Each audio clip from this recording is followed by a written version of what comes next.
దేవుని నామమునకు మహిమ కలుగును గాక. ప్రభునందు ప్రియులరా, 18వ తేదీ జూలై మాసము, ఈ దినము దేవుడు నీకు ఇస్తున్న వాగ్దానము మనము ధ్యానం చేసుకుందాం. ఆయన నీ త్రోవలను సరాలము చేయును. ఇది వాగ్దానం. ఆయన నీ త్రోవలను సరాలం చేయును. సామెతలు గ్రంథము 3వ అధ్యాయం 6వ వచనం. పూర్తి వచనము ఈ విధంగా ఉంది: నీ ప్రవర్తన అంతటి యందు ఆయన అధికారమునకు ఒప్పుకొనుము, అప్పుడు ఆయన నీ త్రోవలను సరాలం చేయును. మీ అందరికీ ప్రభునామములో శుభంలో చిన్న ప్రార్థన చేసుకుని మనం వాక్యం పూర్తిగా నేర్చుకుందాం. పరిశుద్ధుడా, ప్రేమ కలిగిన తండ్రి, కృప కలిగిన దేవా, నీకు వందనాలు. నీ కృపా చిత్తమును బట్టి, నీ కనికను బట్టి, ప్రేమను బట్టి నిశ్చయముగా నీ జీవితంలో అయ్యా మాకు ఇచ్చావని, ఈ జీవితము మాది అనిపిస్తుంది కానీ మాది కాదని వాక్యం వింటున్న వీరిని బలపరచమని యేసునామమున దీవిస్తున్నాం తండ్రి, ఆమేన్. ప్రభునందు ప్రియులారా, మరి అనుదినము మీరు వాక్యం వింటూ బలపడుతున్నారని మేము ఎంతగానో విశ్వసిస్తున్నాను. ఈ వాక్యములన్నీ కూడా ఒక్కటే గుర్తుపెట్టుకోండి, మనకి ఈ లోకంలో బ్రతకడానికి సబ్జెక్టులు నేర్చుకోవాలా, అది స్కూల్లో నేర్పించబడుతుంది, అది విద్యా ఆలయము. అయితే పరలోకముల్లో దేవుడు నీకు ఇవ్వబోయే జీవితం కోసం, బ్రతకడం కోసము నీకు ఒకే ఒక్క టెక్స్ట్ బుక్ ఉంది. అది ఏంటంటే పరిశుద్ధ గ్రంథము. ఇవి పూర్తిగా ఆత్మీయ పాఠాలు. ఇది కేవలము నేర్పించగలిగింది దేవ ఆలయములో, దైవ ఆలయములో. అంటే దేవుని యొద్ద మనము నిలబడి, మనము ఆయన సన్నిధిలో ఉండి నేర్చుకోవలసిన పాఠాలు. ఈరోజు అటువంటి అద్భుతమైన ఈ యొక్క సామెతలు అన్న వెంటనే మనము నేర్చుకోగలిగింది ఏంటంటే, ఒక మనిషి ఇంకొక మనిషితో ఏ విధంగా ఉండాలి అనేది సామెతలు.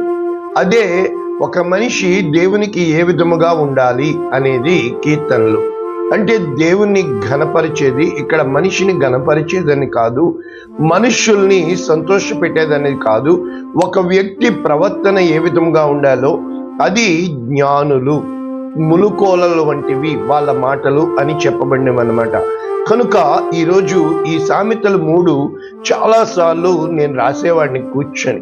నా దగ్గరికి ఎవరైనా వస్తే నేను రాయిపిస్తాను. కారణం ఏంటంటే సామెతలు గ్రంథము 3వ అధ్యాయము పూర్తిగా ఏం నేర్పిస్తుంది అని ఒక్క మాటలో చెప్పాలంటే, ఇప్పుడు ఇంగ్లీష్ వెర్షన్ ఏం చెప్తుంది మనం చూస్తే, English version Proverbs chapter 3 verse 6, seek his will and he will show you which path to take. అంటే మొట్టమొదట ఆయన చిత్తము ఏంటో అడిగి తెలుసుకో, నీవు ఇదండి ఈ వాక్యము.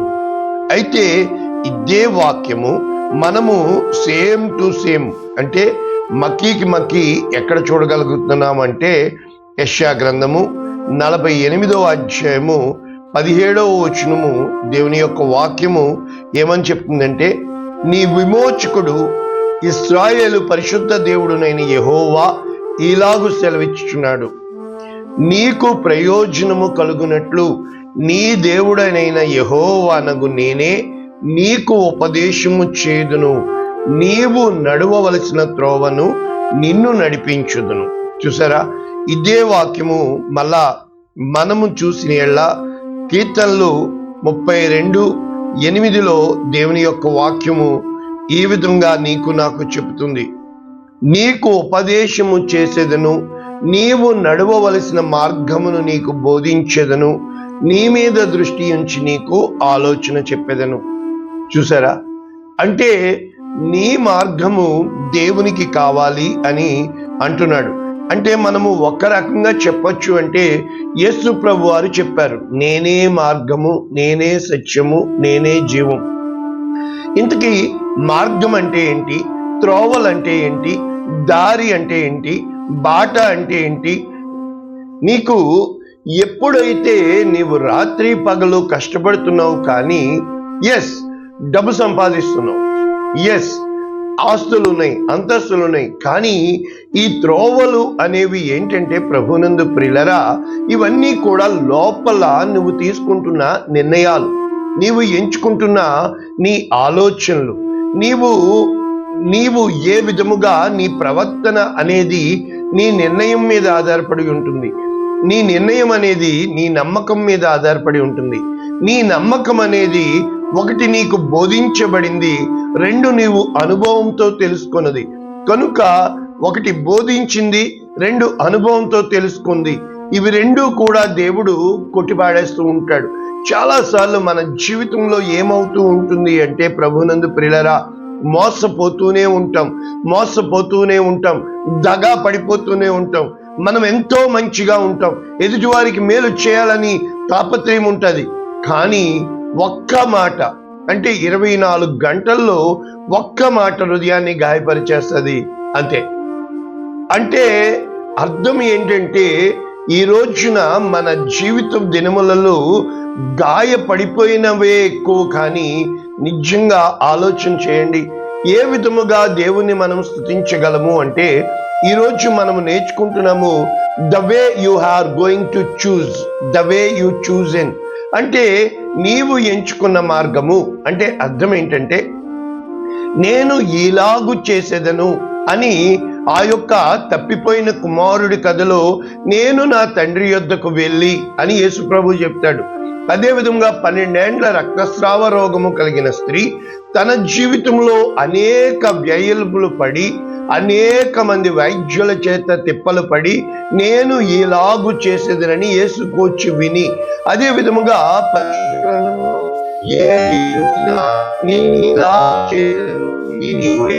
త్రోవ.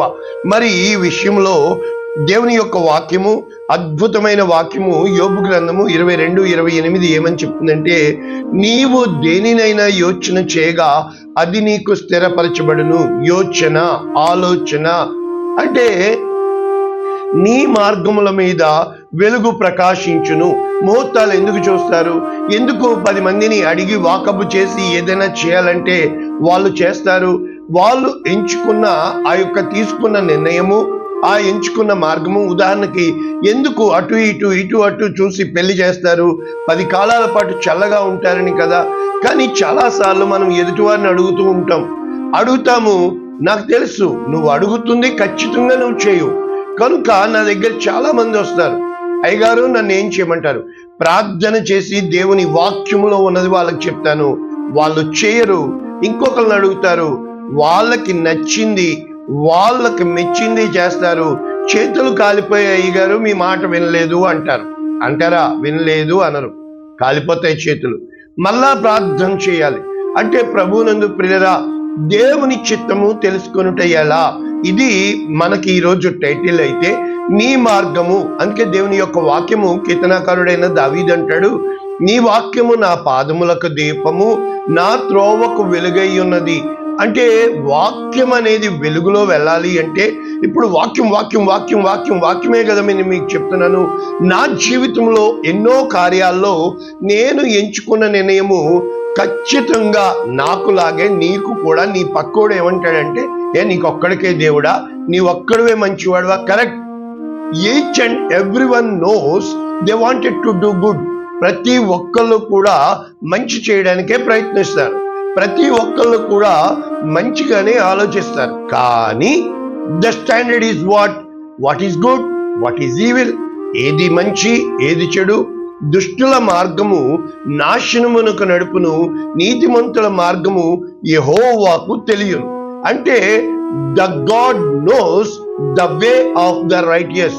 అంటే నీ ముందుకు వచ్చే ప్రతి సమస్యలో నువ్వు ఏమి చేస్తావు అనేది ముందుగా దేవుడికి తెలుసు. కారణం ఏంటంటే, అబ్రహాము కోసం ఏం చెప్తాడంటే, అబ్రహాము గొప్ప జనాంగమగును, అతడు తన తర్వాత నా గూర్చి తన బిడ్డలకి బోధించును.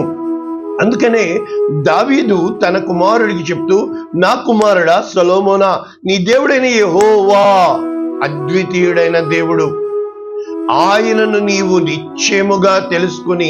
అంటే మొట్టమొదట నీవు ఏ డైరెక్షన్ ఎంచుకుంటున్నావో 4 పాయింట్లు చెప్తాను.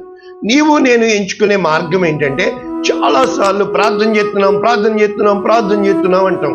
ఇప్పుడు ఉదాహరణకి నేను ఎగ్జాంపుల్కి కాకినాడ బస్ స్టాండ్లో ఉన్నాను, రాజమండ్రి బస్సు ఎక్కాలి.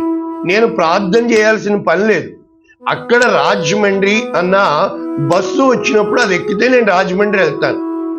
ఇందులో ప్రార్థన చేయడానికి పని ఏంటి? అది కామన్ సెన్స్. అదే విధముగా నేను రాజమండ్రిలో ఎక్కడికి వెళ్ళాలి, ఏమి చేస్తున్నాను అనేది నేను ఎంచుకున్న మార్గం. అంటే నాతో పాటు రాజమండ్రి చాలా మంది వస్తున్నారు. రెండో పాయింట్ గమనించండి, వాళ్ళందరూ వాళ్ళ పని. ఫర్ ఎగ్జాంపుల్, కాకినాడ నుంచి అమలాపురం, రాజమండ్రి, విశాఖపట్నం నాన్ స్టాప్ అరగంటకి అంటే ఇంతమంది వెళుతున్నారు, ఇంతమంది వస్తున్నారు. వీళ్ళందరూ రాజమండ్రి వెళ్తున్నారు, కానీ ద పర్పస్ ఈజ్ డిఫరెంట్. అంటే రెండవది ఏంటంటే నీవు ఏ ఉద్దేశ్యముతో వెళ్తున్నావు. మూడవది వెరీ సింపుల్, నీవు ఏమి ఆశపడుతున్నావు, వాట్ ఆర్ ద కాన్సిక్వెన్సెస్. అంటే నీవు దీన్ని చేయడం వల్ల ఏమేమి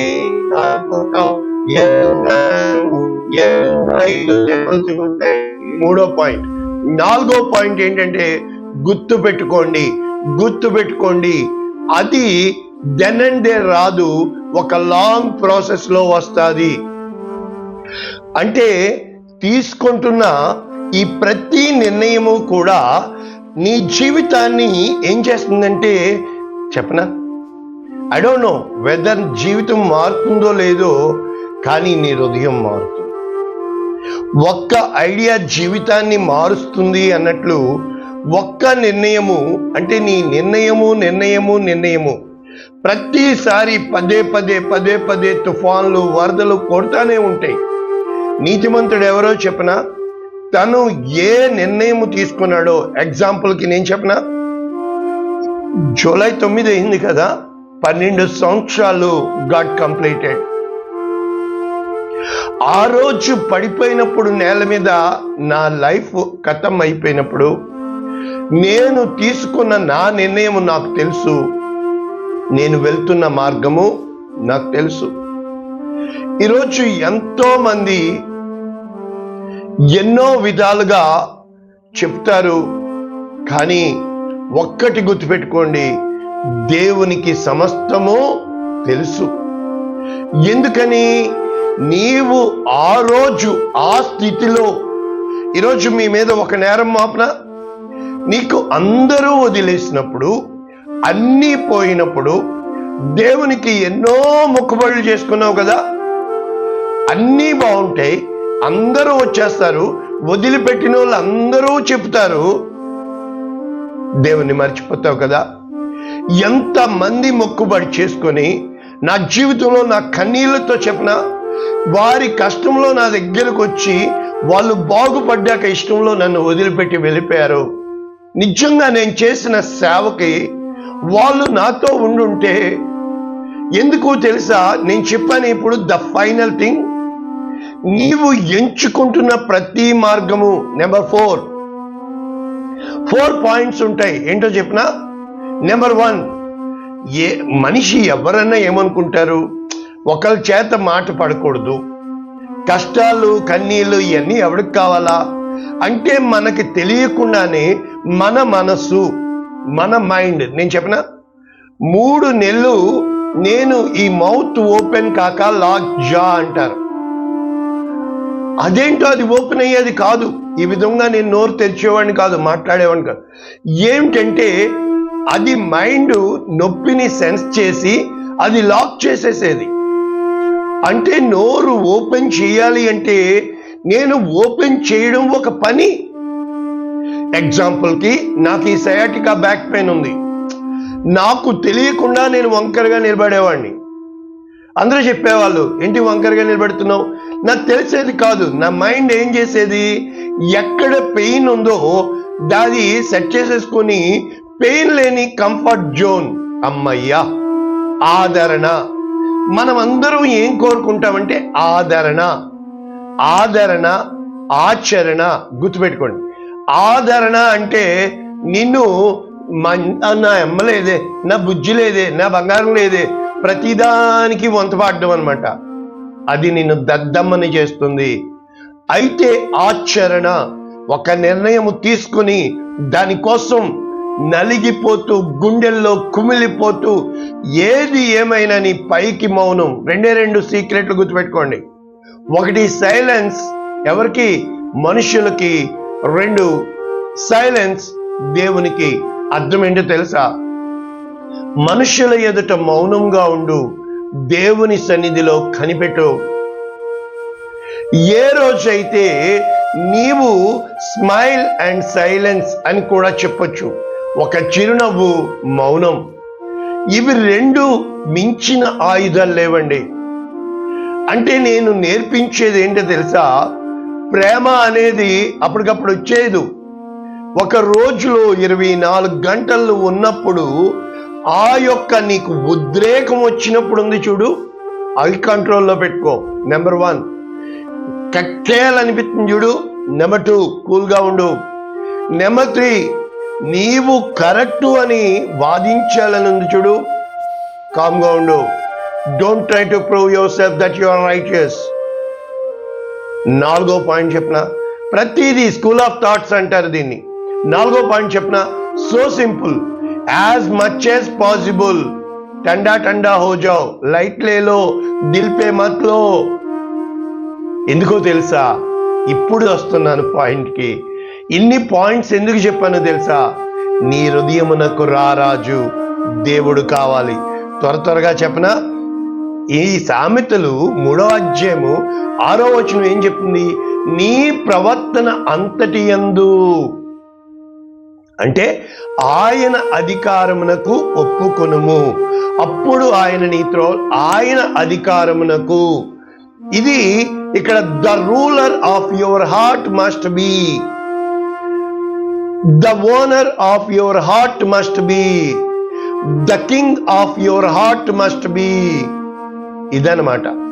అంటే నీ హృదయమును ఏలేవాడు, నీ హృదయమును పరిపాలించేవాడు, నీ హృదయానికి యజమానుడు, నీ హృదయానికి అధిపతి, నీ జీవితానికి రథసారథి దేవుడైనప్పుడు.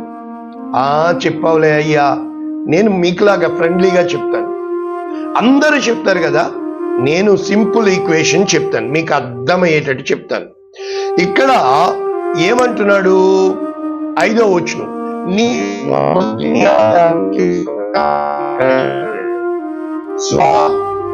మొట్టమొదట మళ్ళా నలుగురిని దేవుడు ఇంకా మార్చలేడు. నెంబర్ 1 ఎవరు తెలుసా?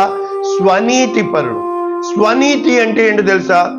నాతో దేవుడు చెప్పి వెళ్ళిపోయింది ఒక్క మాట, నేను అనేది నిన్ను చంపేస్తుంది, జాగ్రత్త. చూసుకోండి, స్వనీతి అంటే నేను కరెక్టు. చూడు, ఒక్కటి గుర్తుపెట్టుకో, నువ్వు కరెక్టే, కానీ యేసు ప్రభు కరెక్టు. కానీ మరి ఎందుకు ఇస్కరియోతు యోధాతో ప్రేమగా మాట్లాడాడు? యేసు ప్రభు కరెక్టు, మరి ఎందుకు వారి కపటము తెలిసినా కూడా వాళ్ళతో ఉన్నాడు? నీవు కరెక్టు, మరి ఎందుకు నీ బిడ్డ తప్పు చేస్తున్నా కూడా నీ బిడ్డని ప్రేమిస్తున్నావు? అంటే కరెక్ట్గా ఉండొద్దండి. మైకులు పట్టుకుని చాలా మంది చెప్తున్నారులేండి, అది కాదండి కరెక్ట్ అనేది. ఒకటే, ఏంటో తెలుసా? నీతి అంటే, స్వనీతి అంటే నువ్వు ఎంచుకున్న మార్గము. దేవుని నీతి అంటే అబ్రహాము దేవుని నమ్మను, తన జీవితంలో భార్యను ఎత్తుకుపోయినప్పుడు గుండె పగిలి ఏడ్చి, లోతు విడిచిపెట్టి వెళ్ళిపోయినప్పుడు గుండె పగిలి ఏడి, అన్యాయం అయిపోయి, హాగరు చేత అన్యాయం అయిపోయి, తన జీవితంలో 25 సంవత్సరంలో ఎటు వెళ్తున్నాడో, ఎందుకు వెళ్తున్నాడో, ఎక్కడికి వెళ్తున్నాడో తెలియకనే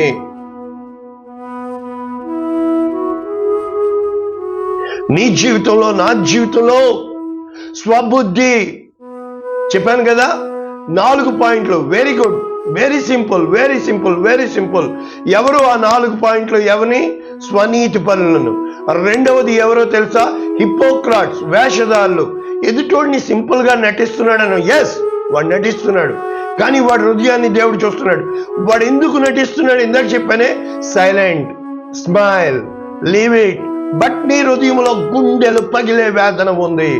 ఇప్పుడు చెప్పండి, ఎదుటివాడిని నటిస్తున్నాడు అన్న నీవు, నటన అంటే ఎదుటివాడికి కనబడేది కాదండి. ప్రకటన అని రాశారు, ప్రకటన గ్రంథానికి కాదండి, రెవల్యూషన్. అది లోపల నుంచి చెప్తా ఉంటాడండి. ఈ నటించే వాళ్ళు ఏంటంటే తెలుసా, సినిమా చూస్తున్నావా? నువ్వు సినిమా చూడకూడదే. సినిమా చూసేది కాదండి, సినిమా హాల్లో కూర్చున్నా కూడా వాళ్ళ కోసం ప్రార్థించేవాడండి. సినిమా హాల్లో ఆ సినిమాలో ఉన్న వారి కోసం ప్రార్థించేవాడండి. అటువంటి పరిస్థితుల్లో ఉన్న వారి కోసం ప్రార్థించేవాడండి. నాకు సహాయం అందక గుండె పగిలి అర్థం చేసుకుని ఆదరణ మాట లేనప్పుడు, ప్రభువా ఈ కోటి గృహముల్లో ఈ విధముగా ఆడకూతులు వారికి సహాయం అందక ఆ యొక్క హింస పడుతూ గుండె పగిలిపోయి, అయ్యగారు ఇటెళ్లలో నాకు ఎంతమంది మెసేజ్లు పెడతారో తెలుసా, చేతిలో చిల్లి గవ్వలేదు కనీసం చూపించుకోవడానికి, పిల్లలు కాపురం వదిలిపెట్టి వచ్చేశారు, ఎటు వెళ్ళాలో తెలియదు. మూడవది ఏంటో తెలుసా? ఉద్రేకాలు. మనిషి కోపము దేవుని నీతిని, వీడేమంటాడు ఎదుటోడిని కోపం అంటాడు. కాదండి, కోపం వేరే పాపం వేరే కాదు. కోపం వలన చేసేదే పాపం. ఏ రోజైతే కోపిష్టోల్ని, కోపంతో ఉన్న వారితో ఎవ్వరూ ఉండలేరే, నీతో ఎవ్వరు ఎందుకు ఉండలేకపోతున్నారు? ఒక్కసారి చిన్నప్పటి నుంచి నీకు ఎంతమంది ఫ్రెండ్స్ ఉన్నారు? ఎంతమంది నిన్ను చూసిన వెంటనే అగ్గగ్గలాడుతూ. నాలుగోది ఎవరో తెలుసా? సో సింపుల్, అంటే బోల్డ్ పాయింట్లు ఉన్నాయి. సో సింపుల్ అండి, వీడిని కనీసం దేవుడు కాదు కదా ఎవ్వడూ మార్చలేడండి. నేను చేసిందే, నేను ఎవ్వరి మాట విన్ను, నాకు దక్కంది ఎవడికి దక్కడు. సాడిస్ట్. అంటే ఎలా గెలవాలో కాదు, ఎలా కలవాలో నీకు తెలిస్తే దేవుడు నీ హృదయంలోనే ఉంటాడు. ఒక్క మాట చెప్పనా, ప్రార్థన చేయాలి, వాక్యం చెప్పాలని చెప్పను. 10 మందితో సాక్ష్యం నీకుందా? అయితే నీ దేవుడు నీతోనే ఉన్నాడు. నువ్వే దేవుడు అయ్యా అంటారు. అంటే వారు ధర్మశాస్త్రం లేకపోయినను, చూసావా, నీ పూర్ణ హృదయముతో యెహోవా యందు నమ్మకముంచుము. ఇక్కడ సామెతలు 3వ అధ్యాయంలో ఏమని చెప్పబడుతుందంటే, నా కుమారుడా నా ఉపదేశము అని చెబుతూ దీర్ఘాయువు సుఖజీవము ఏంటంట, త్వరగా చెప్తాం, దయా సత్యము. ఇదండి నేను నేర్చుకుంది ఒకటే, పోనీలే పాపం. ఏంటి పోనీలే? తప్పు జరిగితే తప్పును ఖండించాల. ఈరోజు ఎంతమంది వెలుగెత్తి చెప్తున్నారు కరెక్ట్, అది నీ దాకా వస్తే. దేవుని వాక్యం చెప్తుంది, పట్టబడిన వ్యభిచారంలో స్త్రీని తీసుకొచ్చి పెట్టారు. దేవుడు ఎందుకు గద్దించలా? తప్పిపోయిన కుమారుడి కథ ఎందుకు పెట్టాడో? అంటే అందరినీ గొలియాతులా చంపేద్దాం అనుకుంటున్నారా? చంపాల్సింది మనిషిని కాదు. యేసుప్రభువే చనిపోవడానికి కారణం ఏంటి తెలుసా? ఒక్కసారి can you focus on lord Jesus? యేసుప్రభుని చూడగలవా? పాపమే ఎరుగని ఆయన పాపంగా ఎందుకు మారాడు తెలుసా? He knew not the sin, he became the sin. నువ్వు పౌలు ఎందుకంటాడు, గ్రీసు దేశస్థులతో గ్రీసు దేశస్థుడిగాను, యూదునితో యూదునిగాను, అన్యునితో అన్యునిగాను పోయి వాళ్ళ ఇంట్లో తిను, అప్పుడు చెప్పు. అర్థం ఏంటో తెలుసా? నీవు దేవుని కోసం ఏం చేయడానికి ఇష్టపడుతున్నావు? నాకు స్పష్టంగా చూపించిన దర్శనం, మొత్తం ఒక ఫ్యామిలీ కుష్ఠరోగులు పొమ్మంటున్నాడు అక్కడికి. గుండె పగిలి ఏడుస్తున్నాను రాత్రి నుంచి. స్పష్టంగా నేను చూశాను. ముఖ్యంగా నీ కళల్లో వస్త్రం లేకుండా కనబడతావు, జాగ్రత్త, నువ్వు దిగంబరివి. ఎప్పుడైతే ప్రభునందు ప్రియులరా, అయ్యో ప్రభువా వీళ్ళు కుష్ఠరోగులు, మరి యేసు ప్రభు కుష్ఠరోగిని పట్టుకున్నాడే ప్రేమ. వెంటనే అతని రక్తము శుద్ధి చేయబడిందే, ఏలయనగా ప్రాణమునకు మూలము రక్తం. కనుక దయా సత్యము ఎన్నడు నేను కనికరమునే కోరుచున్నాను కానీ బలిని కోరటము లేదు. కనుక నీ హృదయం అనే పలక మీద రాసుకునుము. అప్పుడు దేవుని దృష్టి యందు మానవుల దృష్టి యందు నీవు దయనుంది మంచివాడు. దయ, ఇదండి వాక్యం. ఎస్తేరు దయ పొందింది, యోసేపు దయ పొందాడు, దావీదు దయ పొందాడు. నీవు ఎప్పుడైతే దయను సంపాదించుకుంటావో నీవు సంపాదించుకోవాల్సింది దయ. ఇంగ్లీష్లో ఏమంటారు తెలుసా? ఫేవర్. నేను జ్ఞానిని కదా అని నీవు అనుకునవద్దు. యెహోవా యందు భయభక్తులు కలిగి అది నీ దేహమునకు ఆరోగ్యము, నీ ఎముకలకు సత్తువియు, నీ రాబడి అంతట్లో ప్రథమ ఫలము, నీ ఆస్తిలో భాగము. అప్పుడు కొట్లలో ధాన్యము సమృద్ధిగా. ఇవి మనం త్వరగా వాక్యాలు చూసి ముగించుకుంటే యెషయా 54:10. పర్వతములు తొలగిపోయినా, మెట్టలు తత్తరిల్లినా, నా కృప నిన్ను విడిచిపోదు, సమాధాన విషయమైన నా నిబంధన అని జాలిపడు యెహోవా. అంటే దేవుడు నీ మీద జాలి పడాలి అంటే నీవు జాలి పడడం నేర్చుకోవాలా. అందుకనే యెషయా గ్రంథము 40:3 ఆలకించుడి, అడవిలో ఒకడు ప్రకటించున్నాడు, అరణ్యములో యెహోవాకు, నీ హృదయ అరణ్యములో నీవు కృంగిన వేళ దేవునికి మార్గం సిద్ధం చేయి, ఎడారిలో దేవునికి మార్గం సిద్ధం చేయి. ఇవన్నీ నీ హృదయము. ప్రతి లోయ ఎత్తు నీ హృదయం, ప్రతి పర్వతము ఎత్తైనవి. ఏమేం పాయింట్స్ ఇక్కడ ఎందుకు అభ్యాసం చేయలేకపోతున్నావు? సాధన చేయి, సాధన చేయి, సాధన చేయి. ఇది నీ హృదయము. ప్రతి కొండ నీ హృదయం. వంకరవి చక్కగా, కరుకైనవి సమముగా ఉండవలెను. ఇది నీ హృదయం. అంటే ప్రభునందు ప్రియులరా, ఇవన్నీ హృదయము కోసం రాయబడి. యెషయా గ్రంథము 45:2 నేను నీకు ముందుగా పోవచ్చు, మెట్టగా ఉన్న స్థలములను సరళము చేసేదను, ఇత్తడి తలుపులు పగలగొట్టేదను, ఇనప గడియలు విరగొట్టేదను. అంటే నేను అనుకునేవాడిని నా ముందు మార్గం సిద్ధం చేస్తాడు కాదు. మొట్టమొదట ఆయన నీ హృదయములో రాజ్యమార్గం. అంటే రెడ్ కార్పెట్ వేసి రండమ్మా అని ఉండదు జీవితం. అయ్యగారు వచ్చారు బిర్యానీలు పెట్టమని ఉండదు. అయ్యగారి ముందు ఒక మాట, వెనక ఒక మాట. ఏ రోజైనా అయినా కూడా నువ్వు ప్రార్థన చేయాలి. ముఖ్యంగా వారిచ్చే కానుక నువ్వు చూడకూడదు. చూసావా, ప్రార్థన చేయలేవు. అందరి దృష్టి కానుకల మీదే ఉంటది కదా. ఈవిడి పైసా ఇవ్వదు, ఈవిడి దశంభాగం ఇవ్వదు, ఈవిడిది కనీసం చర్చికి రాదు. కానీ ఈవిడికి ఎంత కానుక వచ్చిందో కావాలి. Who are you? What are you doing about the gods? అది దేవుని పని. Let God punish him, let God fix him. అంటే దేవుణ్ణి చేయనియండి, నువ్వు చేయకు. Who are you? నువ్వు ఇచ్చావా? నువ్వు చేసావా? నువ్వు దశంభాగం తీసావా? నువ్వు అడుగు. చూసా? అంటే ప్రాకారములు పడగొట్టువాడు. అంటే నీ హృదయంలో ఎలా వస్తూ ఉంటాయి కదా, దీన్ని. ఇదండి అడ్డుగోడలు. అన్నదమ్ముల మధ్యలో గోడలు కట్టేవాడు కాదండి, బ్రిడ్జిలు వేసేవాడు కావాలండి. తగ్గించుకున్నా వా వీళ్ళకి ఎలాగయ్యా చెప్పేది? ఉద్రేకమే. నేను అంటాను, మనం ఏమైనా టాటా బిర్లాలకా? ఎందుకంత నాకు అర్థం కాదు. స్వాభిమానము ఉండొద్దండి. వారు గుమ్మమును పడగొట్టి దాని ద్వారా దాటిపోదురు, వారి రాజు వారికి ముందుగా నడుచును, యెహోవా వారికి నాయకుడిగా ఉండును. చాలా వాక్యాలు నేర్పించాను. నేను ముగించేస్తే నేను మీకు చెప్పేది ఒక్కటే. నీ హృదయములో నీవు తీసుకునే ప్రతి నిర్ణయము దేవుని యొక్క శిక్షకు లోబడి, దేవుని యొక్క వాక్యము అని నేను చెప్పను. కానీ ఒక్కటే నేను నీకు అర్థమయ్యేటట్టు చెప్పు. నీకు నచ్చే మార్గం ఉందా? అది నాశనానికి ఆదేశిస్తుంది.